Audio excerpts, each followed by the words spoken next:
Hello, नमस्कार साथियों, आपका फिर से स्वागत है हमारे डीजल मैकेनिक इंजन थ्योरी में। तो आज तक जो हमने कुछ भी जो पढ़ा उससे आगे हमारे समय आ गया है कि हमें आगे पढ़ना चाहिए। तो आज हम सबसे पहले आपको बधाई देते हैं हमारे राजस्थान दिवस की, जो 30 मार्च 1949 को हमारा राजस्थान के रूप में सामने आया। तो सबसे पहले सभी को ढेर सारे हमारे राजस्थान दिवस की बधाइयां। तो आज हम सबसे पहले पढ़ेंगे हमारा इंजन परिचय। तो इसमें सबसे पहले हम लेते हैं इंजन।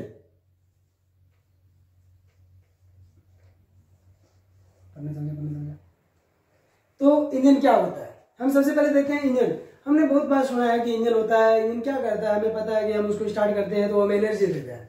एनर्जी से हम उसका कुछ अन्य कार्य में, उपयोगी कार्यों में, काम में ले लेते हैं। तो इसी को हम परिभाषा बनाते तो अच्छा रहेगा कि किसी कार्य को काम में ले लेना इंजन कहलाता है, पर ऐसा संभव नहीं हो पाता। सबसे पहले मैं आपके सामने एक छोटी सी परिभाषा रखता हूं, जिसे अपने लिख लेते हैं परिभाषा। पढ़ने चल जा परिभाषा। तो यहां हम लिखेंगे हीट एनर्जी को मैकेनिकल एनर्जी में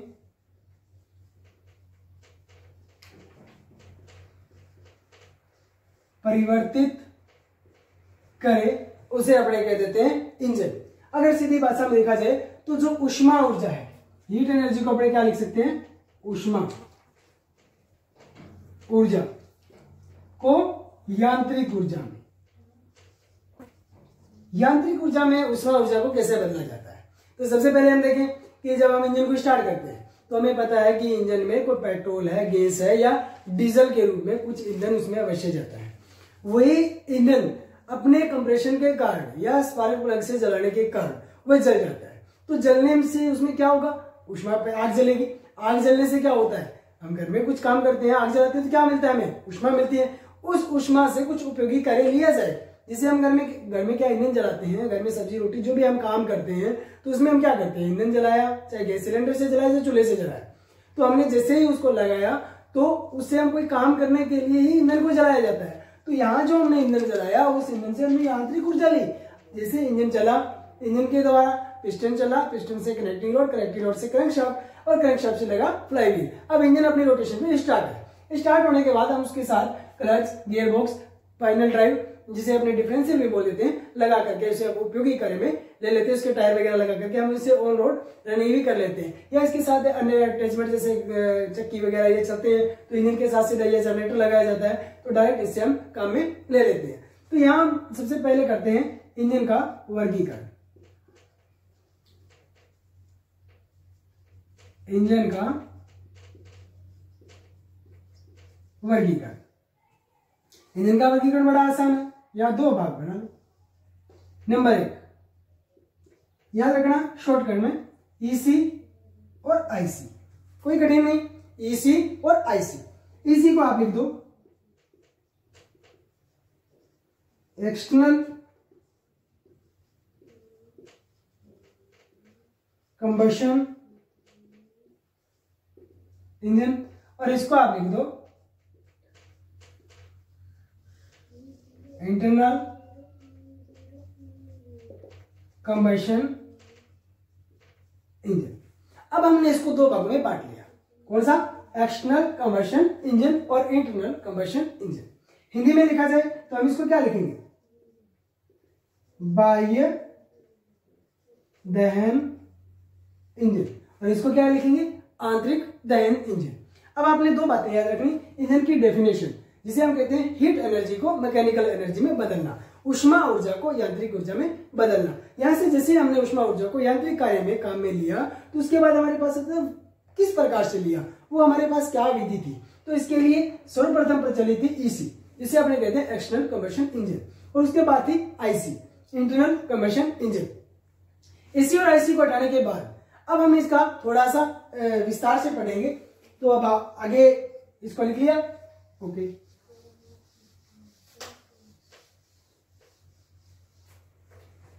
यहां लिखेंगे अपने EC, external combustion engine. External combustion engine में क्या होता है, जो हमारा ईंधन का दहन है वह सिलेंडर से कहीं अन्यत्र बाहर कराया जाता है।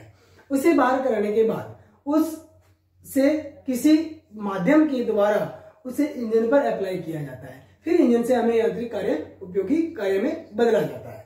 तो इसके लिए हम एक उदाहरण लेते हैं। आजकल वैसे इसका उपयोग नहीं हो रहा है, पहले हुआ करता था, जैसे जो स्टीम से चलने वाली रेलगाड़ियां हुआ करती थी, या आज भी जो तापीय थर्मल बने हुए हैं विद्युत ग्रह, उनमें बॉयलर के द्वारा पानी को गर्म किया जाता है। पानी को गर्म करके उसकी सुपर सैचुरेटेड स्टीम की कुछ अवस्थाएं होती है, जैसे साधारण होगी वाष्प, जिसको हम अगर थोड़ा सा दाब दे वापस पानी में परिवर्तित हो जाती है। उसके बाद सैचुरेटेड होगी, संतृप्त वाष्प जिसे बोला जाता है। उसके बाद सुपर सैचुरेटेड स्टीम बोला जाता है उसे।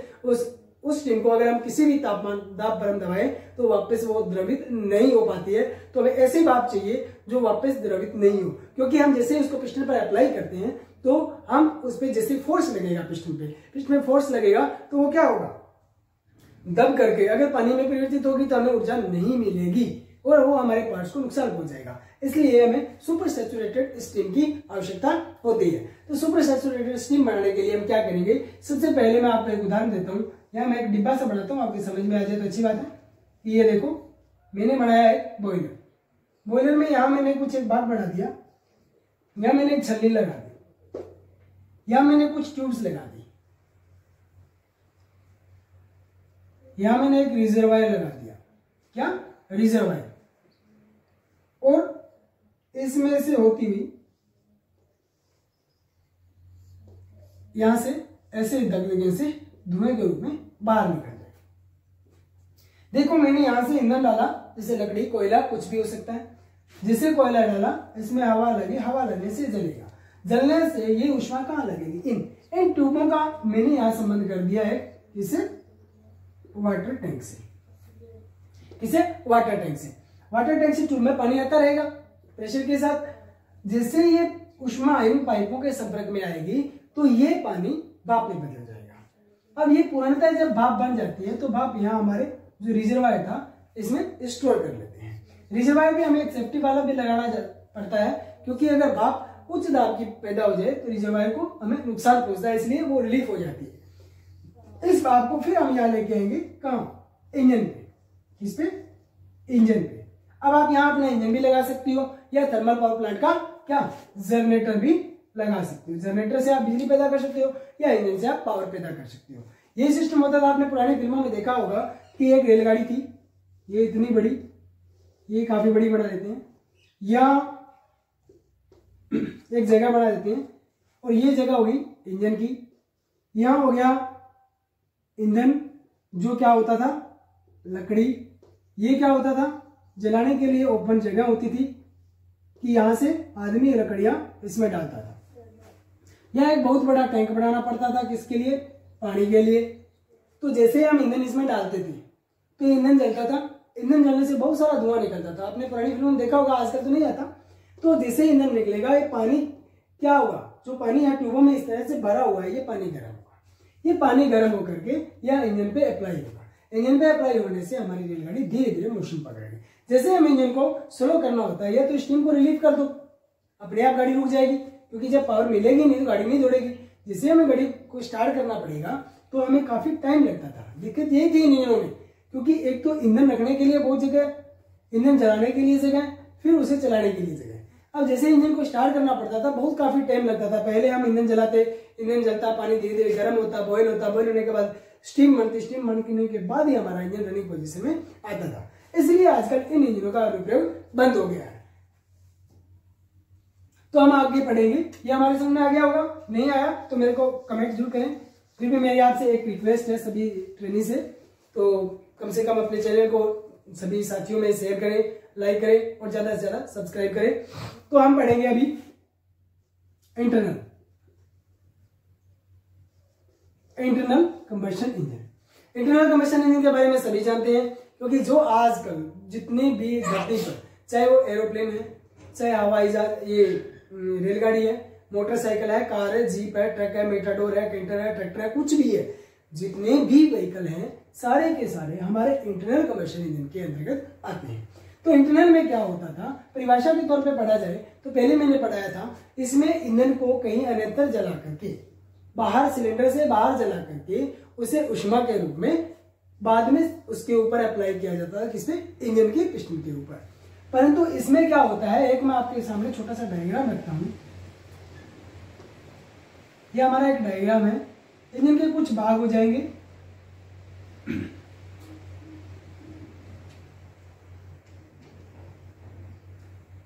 ये हमारा इंजन है, जो एक इंटरनल इंजन, इनका एक मॉडल दिखा सकता हूं।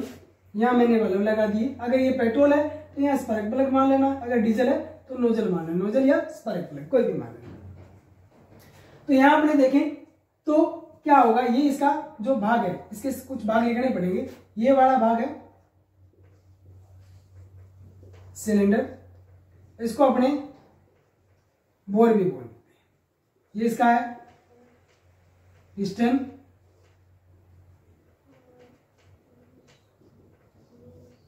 कनेक्टिंग रोड, हिंदी में इसको बोला जाता है संयोजक दंड, संयोजक दंड। ये है इसकी क्रैंकशाफ्ट। ये प्रक्रिया हमारे जो एक्सटर्नल था उसमें भी रहेगी, परंतु इसमें जब हम एनर्जी पैदा करेंगे वो इसी के सिलेंडर के अंदर होगी। अब कैसे होगी, अब हमें इसी को समझने के लिए हमें कुछ चीजें पढ़नी पड़ेगी। सबसे पहले हमें पढ़ने पड़ेंगे इसके कुछ टेक्निकल टर्म पढ़ लेते हैं, उसके बाद हम इसको पढ़ेंगे। ऐसा पढ़ाने से कोई फायदा नहीं कि आपके समझ में नहीं आए। तो सबसे पहले मैं आपको टेक्निकल टर्म पढ़ाता हूं। तो यहां मैंने कुछ नाम लिख रहा हूं, सारे के सारे आपके सामने आ जाएंगे। सबसे पहले मैं लिखाता हूं आपको TDC, BDC, bore,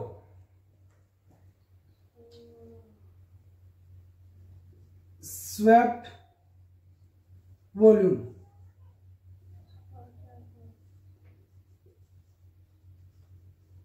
clearance volume,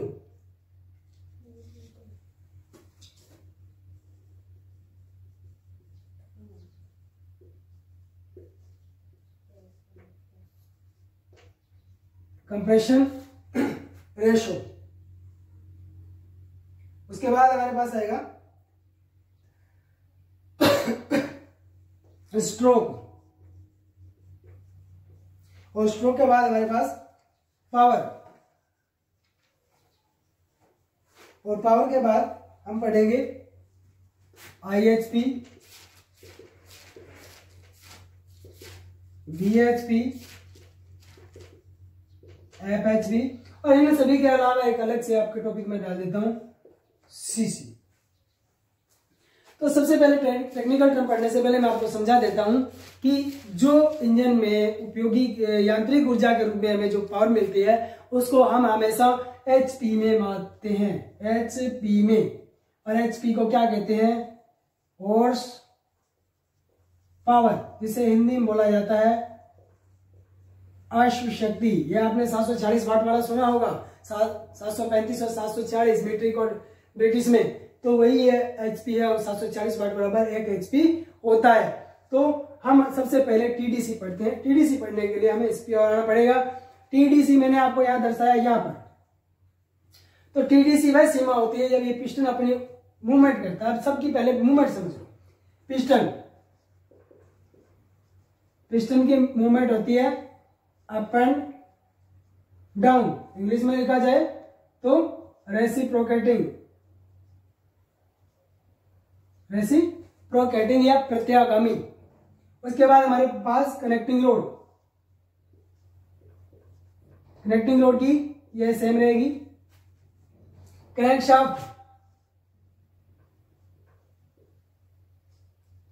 crankshaft के पास हमारे पास रहेगी रोटरी, जिसे बोला जाता है घूर्णन। कौन किसकी चाल को किस चाल में बदलता है, यह प्रश्न बहुत बार पूछा गया है। पूछता है कि पिस्टन अपनी चाल को क्रैंकशाफ्ट की किस चाल में बदलता है। पिस्टन तो सबसे पहले हमारे पास कौन सी चाल है, अप एंड डाउन, या जिसे अपने प्रत्यागामी, तो उत्तर आ जाएगा प्रत्यागामी गति को घूर्णन गति में। तो क्रैंकशाफ्ट पिस्टन की कौन सी गति में बदलता है, तो घूर्णन गति को प्रत्यागामी गति में बदलता है।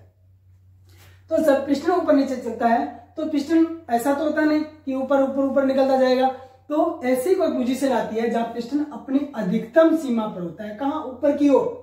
कहां होता है? ऊपर की ओर। ये पिस्टन जैसे यहां से चला, यहां कहीं ना कहीं एक सिरा आएगा जिससे ऊपर पिस्टन और नहीं चल सकता। जहां तक पिस्टन मैक्सिमम दूरी तय करता है ऊपरी तरफ, उसे अपने कहते हैं टीडीसी, जिसे बोला जाता है टॉप डेड सेंटर। हिंदी में बोला जाता है ऊपरी मृत सिरा। मृत माने उससे ऊपर नहीं जा गया, वहां जाके खत्म हो जाएगा और वहीं से अपनी वापसी कर लेगा। इसी तरह अपने पढ़ते हैं बीडीसी।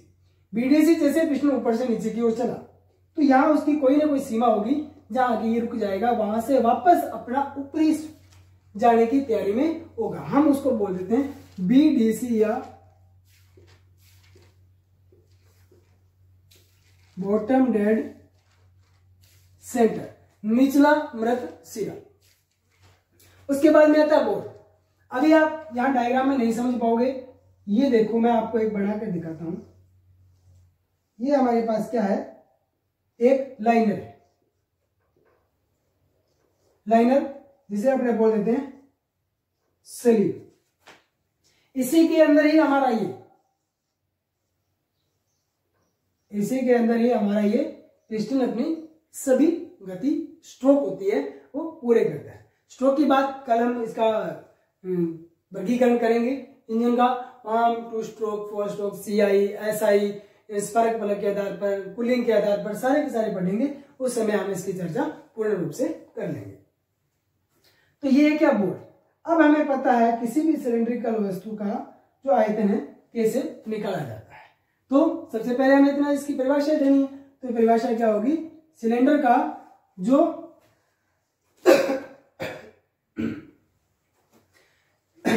का जो व्यास होता है, सिलेंडर का जो व्यास होता है उससे ही अपने उसका बोर कह देते हैं।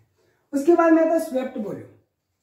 अब ये देखो मेरा पिस्टन यहां लगा था, ये मेरा था टीडीसी, और पिस्टन ने मेरे ने यहां तक गति की, कहां तक? बीडीसी तक। टीडीसी पर पिस्टन मैक्सिमम गया और बीडीसी पर अधिकतम नीचे आया। इससे नीचे नहीं जा सकता और इससे ऊपर नहीं जा सकता। पिस्टन यहां से जैसे निचली दूरी तय करता है, तो यहां से यहां तक आने में उसने जितना आयतन विस्थापित किया उसे अपने स्वेप्ट वॉल्यूम कह देते हैं। इसे या विस्थापित आयतन भी कहते हैं। विस्थापित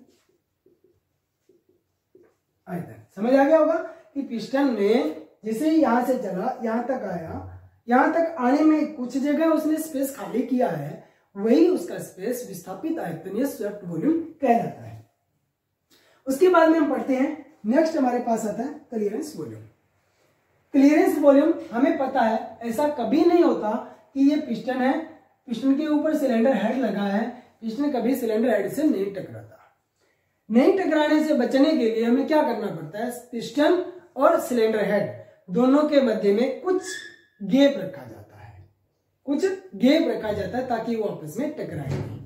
इससे गैप को, ये गैप बचा कितना? ये मेरे पास क्या आ गया? Clearance volume. आपने याद रखना हिंदी में क्या कहते हैं? हिंदी में बोला जाता है इसको अंतरायतन। क्या? अंतरायतन। आगे आ गया कंप्रेशन रेशो। तो कंप्रेशन रेशो के लिए फॉर्मूला याद रखना है आपने, और बहुत बार पूछा गया है कंप्रेशन रेशो किसे कहते हैं। आप इसे स्क्रीनशॉट ले सकते हैं, ये तो आपकी किताब में दिया हुआ है, तो मैं आपको आगे बताना चाहूंगा। ये देखो,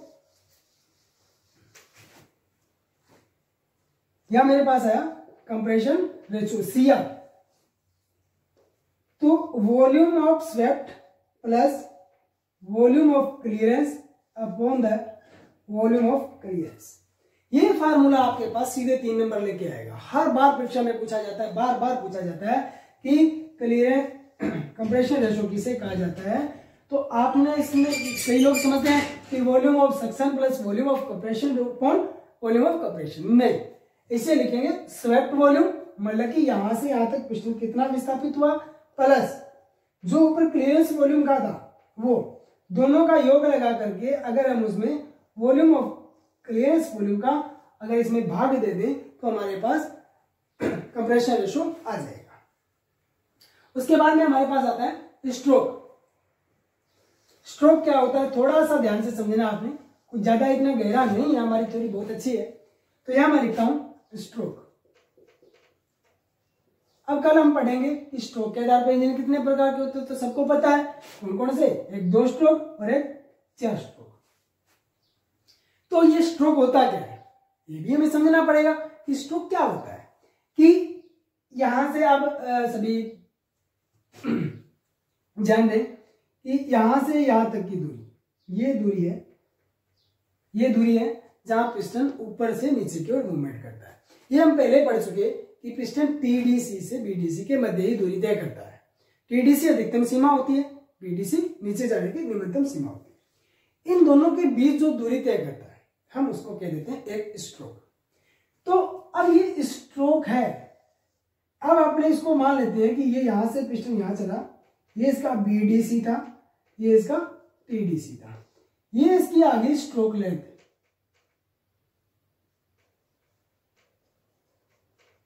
ये क्या आगे इसकी स्ट्रोक लेंथ। पर ये स्ट्रोक लेंथ मेरे को मिली कहां से, कैसे ज्ञात करते हैं हम इसको, ये कोई नहीं बताएगा आपको। तो मैं आपको एक डायग्राम बना के दिखाता हूं।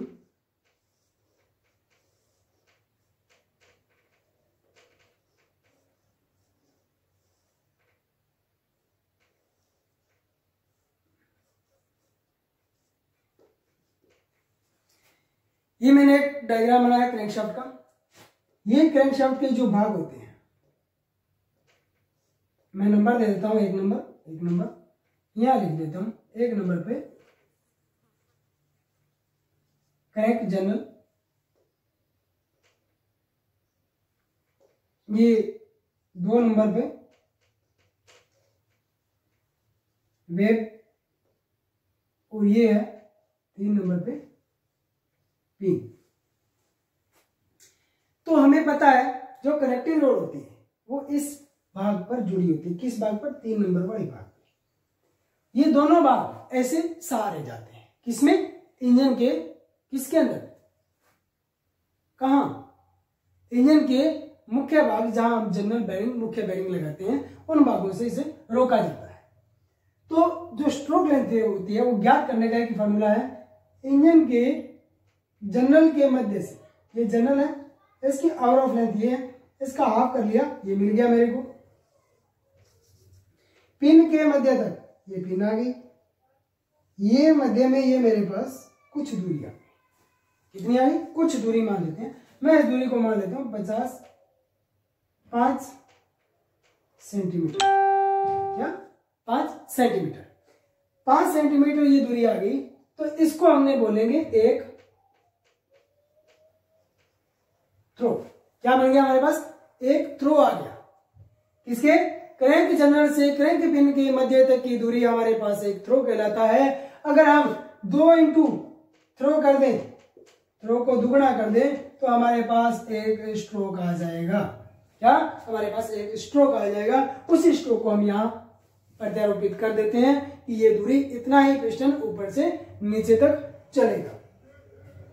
स्ट्रोक हो गया। इसके बाद पावर, पावर का सबको पता है कार्य करने की क्षमता को ऊर्जा कहते हैं। और दूसरा कार्य की शक्ति की परिभाषा क्या रहेगी, इकाई समय में किए गए कार्य को हम शक्ति कह देते हैं। हमारे पास उसके बाद में आता IHP, BHP, FHP। तो इन्हें पढ़ने के लिए थोड़ा सा ध्यान देने, ज्यादा टाइम नहीं लूंगा आपका मैं। सबसे पहले हम पढ़ते हैं IHP। IHP को ज्ञात करने के लिए हमारे पास एक फार्मूला होता है, प्लान बटा 4500, ये है FPS में। अगर यहां लिख दें प्लान बटा 33,000, तो ये आ जाएगा MKS में।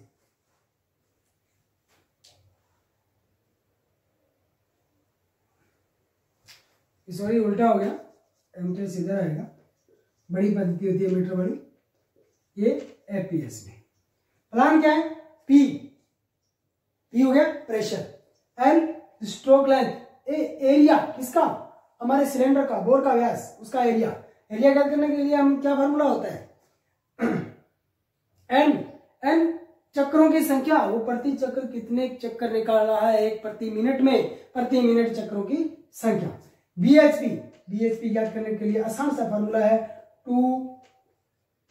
2πn t बटा 4500, 2πn t बटा 4500 लगा दें तो हमारे पास बीएचपी का मान आ जाएगा।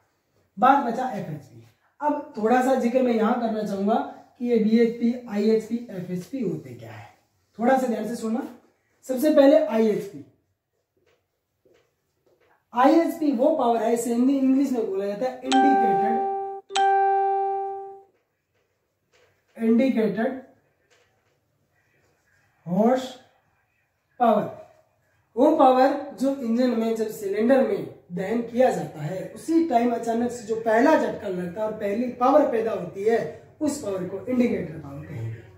उसके बाद में आ जाता है बीएचपी मेरे पास वो पावर है जो पावर मेरे टायर के द्वारा किए गए कार्य या इंजन के द्वारा मैंने कोई मशीनरी चलाई, कोई मशीन चलाई, वो कार्य जो उपयोगी कार्य में आई उसे मैं कह देता हूं बीएचपी, और यहां लिखता हूं मैं आईएचपी। तो सभी को याद करने का एक फार्मूला याद रखना, आईएचपी हमें पता है, बीएचपी तो मेरी उपयोगी ऊर्जा थी जो मेरे काम में आई, प्लस एफएचपी वो थी जो घर्षण के कारण मेरी व्यय होगी, तो टोटल ऊर्जा मेरी कितनी आ गई, आईएचपी। मतलब कि जो पैदा हुई थी, जो घसी वो भी मैंने लिख दी और जो मैंने काम में ली वो भी लिख दी। अगर दोनों को जोड़ दिया जाए तो मैंने जो पैदा की वो पावर सामने आ जाएगी। बीएचपी ज्ञात करना है तो हमें पता है क्या करें, जो काम में लिया तो सबसे पहले ये देखो पैदा कितनी की थी, पैदा मैंने आईएचपी की थी। अगर आईएचपी से मैं एफएचपी घटा दूं, फ्रिक्शनल हॉर्स पावर, घर्षण के कारण क्षति वही ऊर्जा घटा दिया जाए तो मेरे पास बीएचपी बच जाएगी। अगर मैं देखूं एफएचपी पावर, फ्रिक्शन के कारण कौन सी पावर गई, तो यहाँ वही फॉर्मूला आ जाएगा कि एफएचपी पावर कौन सी थी, तो यहाँ पैदा की पावर एफएचपी माइनस बीएचपी। याद रखना ये फॉर्मूला, यहां से भी प्रश्न बहुत बार आया, ये प्रश्न बहुत बार आया। अब अंतिम में मेरे पास बचता सीसी। क्या, सीसी,